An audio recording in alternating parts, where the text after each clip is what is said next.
Abu Hurairah meriwayatkan bahawa Rasulullah SAW bersabda, barang siapa membuka sehari pada hari bulan Ramadan tanpa alasan yang wajar, yakni diterima oleh syariat, tetapi sakit yang kuat, tidak akan dapat membayarnya walaupun dengan berpuasa hingga ke akhir hayatnya. Alasan setengah-setengah ulama berpendapat bila seorang itu tidak mempunyai alasan yang wajar untuk tidak berpuasa pada mana-mana hari di bulan Ramadan dan menghinanya dengan memakan dan sebagainya, dia tidak akan dapat membayarnya, yakni qada serupa itu. Walaupun ia berpuasa sehingga ke akhir hayatnya, ia tidak akan dapat mengganti kerugian untuk sehari itu. Ali radhiyallahu anhu mempunyai pendapat yang sama. Walau bagaimanapun, kebanyakan ulama berpendapat bila seorang tidak berpuasa sehari di bulan Ramadan, maka sehari berpuasa mencukupi sebagai gantinya. Sebaliknya pula, jika seorang boleh berpuasa di dalam bulan Ramadan kemudian membukanya pada siang harinya tanpa alasan yang boleh diterima, menurut syariat dia terpaksa berpuasa selama 2 bulan berterusan tanpa berhenti. Walau macam mana sekalipun, kelebihan dan keberkatannya yang sebenar masih lagi belum boleh dicapai seperti mana di bulan Ramadan. Inilah maksud daripada hadis di atas, di mana kehilangan sehari di bulan Ramadan tanpa alasan yang wajar. Tidak ada bilangan-bilangan puasa yang akan dapat menggantikan rahmat yang sebenar daripada sehari di dalam bulan Ramadan. Ini semuanya adalah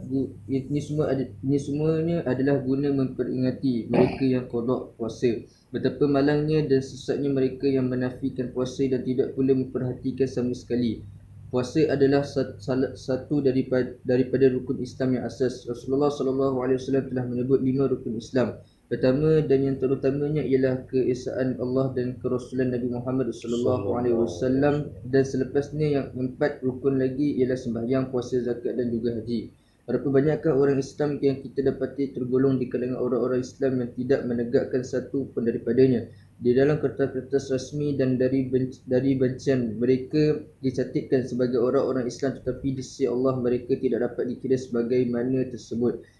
Ibnu Abbas meriwayatkan sebuah hadis yang menyatakan Islam tertegak di atas 3 rukun. Yang pertama iman, yang kedua solat dan yang ketiga puasa. Siapa yang gagal menegakkan adalah tidak beriman, yakni kafir. Menyentuh bahagian akhir daripada hadis ini, ulama berpendapat mereka cuma menjadi kafir bila disertai dengan kegagalan menegakkan mana-mana rukun. Mereka juga menafikan kefarduannya ataupun ianya sebagai bukan satu rukun. Janganlah dipedulikan apa yang ditafsirkan. Kenyataan yang penting ialah Rasulullah SAW secara tegasnya menentang orang-orang yang sedemikian.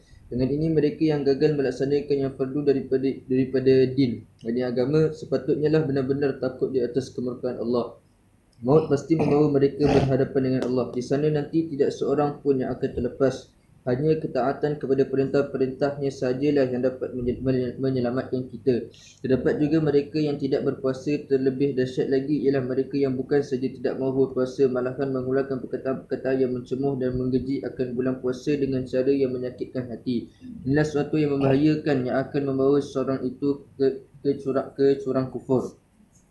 Kamu mungkin telah mendengar mereka berkata, puasa adalah untuk mereka yang tidak ada makanan di rumahnya dan sedemikian rupa tidaklah sepatutnya dikeluarkan.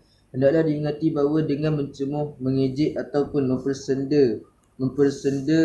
guraukan mana-mana bahagian daripada agama, walau yang sekecil-kecilnya pun membawa kepada kekufuran, yakni kemurtadan.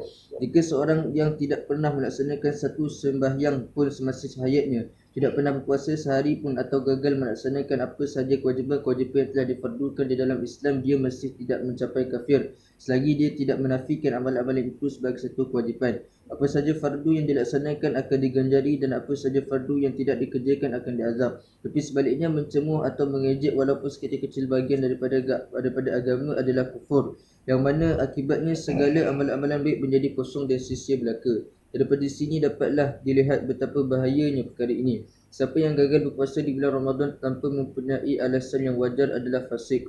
Ahli-ahli fiqh mengatakan lebih jauh lagi daripada itu, bahawa seorang yang makan secara terang-terangan di bulan Ramadan tanpa mempunyai alasan dihukum bunuh. Sayangnya kita tidak mempunyai satu kerajaan ataupun untuk menguatkuasakan hukuman ini dan memberhentikan perbuatan tersebut. Kalau bagaimanapun, tidak ada sesiapa yang dapat menahan kita untuk menyatakan ketidaksukaan, kemarahan dan kebencian terhadap kemaksiatan ini. Inilah sekurang-kurangnya iman yang dapat membawa kita kepada membencinya dengan hati. Setelah begitu jauh perginya daku fikir 10 hadis ini adalah mencukupi bagi bab pertama ini untuk mereka yang ingin mengikutinya secara jujur. Kepada mereka yang tidak mempunyai niat untuk bulan Ramadan mereka, maka tidak ada lagi penulisan yang boleh memberikan faedah. Semoga Allah menggunakan daku dan semua orang-orang Islam kekuatan untuk melakukan amalan-amalan kesolehan kerana kita semua mempunyai kekurangan, kelemahan dan kesalahan. Semoga Allah menolong semua orang-orang Islam menuju ke jalan yang benar dan menunjukkan kita ke jalan yang lurus. Amin. صلى الله عليه وسلم